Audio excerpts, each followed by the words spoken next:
Cuando nos da gripe, se producen a veces enfermedades respiratorias, sobre todo la tos.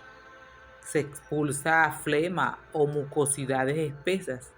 Se obstruyen las vías respiratorias.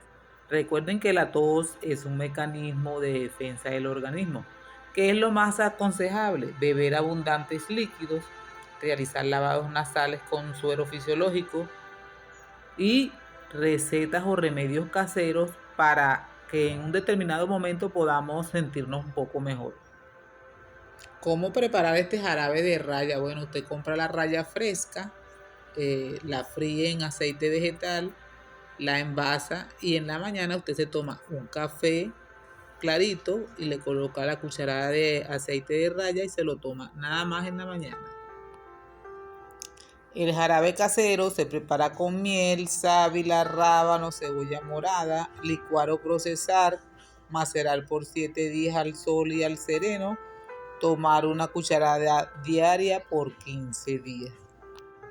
Otro jarabe que se prepara es con el cristal de sábila, lleva jengibre, cebolla, ajo, rábano. Se licúa todo, se coloca a macerar por 7 días y se toman 2 cucharadas diarias. Otro ingrediente es el zumo de albahaca con limón. También se puede preparar infusión caliente de albahaca a la que se le agrega un limón exprimido. Saca también la flema de los pulmones. Otra receta es licuar una taza de leche con berro y un poquito de miel. Beber en ayuna todos los días en la mañana por 15 días.